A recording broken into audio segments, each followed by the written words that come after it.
খ্রিস্টানদের ধর্মগ্রন্থে ঈশ্বর সম্পর্কে বলার আগে আমি একটা বিষয় পরিষ্কার করে বলতে চাই যে ইসলাম হলো একমাত্র অখ্রিস্টান ধর্ম, যে ধর্মের একটি মূল বিশ্বাস হলো যীশু খ্রিস্টকে আল্লাহ রাসূল বলে বিশ্বাস করা।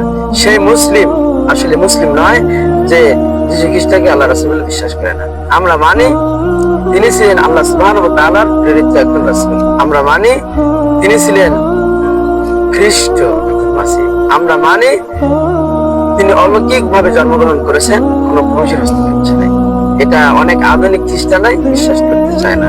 আমরা মানি তিনি আল্লাহর নির্দেশে জন্মান্ধ ও কুষ্ঠ রোগ সুস্থ করে তুলেছেন। আমরা মানি তিনি আল্লাহর নির্দেশে মৃত্যুকে জীবন দিয়েছেন।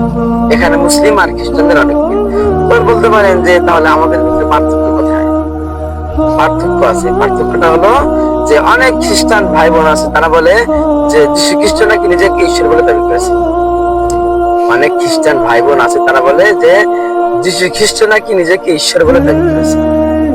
গোটা বাইবেলে পরিষ্কার করে বলা একটা অনুচ্ছেদ আপনারা পাবেন না যেখানে যীশু খ্রিস্ট তার নিজের মুখে বলেছেন যে আমি ঈশ্বর, আমার উপাসনা। যদি আপনারা বাইবেল পড়েন, গোটা বাইবেলে পরিষ্কার করে বলা একটা অনুচ্ছেদ আপনারা পাবেন না যেখানে যীশু খ্রিস্ট তার নিজের মুখে বলেছেন আমি ঈশ্বর, আমার উপাসনা করো। কোথাও নেই। কিন্তু খ্রিস্টানরা প্রচার করে যে যীশু হলেন ঈশ্বর, মানে যীশু মানে ঈসা আলাইহিস সালাম। আমরা যাকে ঈসা আলাইহিস সালাম মানে, খ্রিস্টানরা বলে যীশু খ্রিস্ট তিনি নাকি ঈশ্বর, তিনি ঈশ্বর।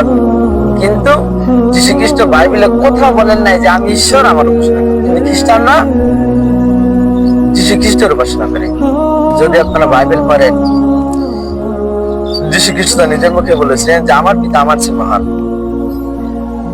যীশু খ্রিস্ট সব সময় তার পিতাকে সম্মান দিয়েছেন। বাইবেলে আছে যে ঈশ্বরকে পিতা বলে ডাকা হয়েছে বাইবেলে। তাহলে যদি আপনারা বাইবেল পড়েন, ওটা বাইবেলে পরিষ্কার করে বলা একটা অনুচ্ছেদ পাবেন না যেখানে যীশু খ্রিস্ট তার নিজের মুখে বলেছেন আমি ঈশ্বর, আমার উপাসনা করো। যীশু খ্রিস্ট তার নিজের মুখে বলেছেন শামা ইসরাইল ওয়াতনা হাইয়্যু ওয়াতনা ফাত, শোনো হে ইসরায়েলবাসী, আমাদের প্রভু কেবলমাত্র একজন।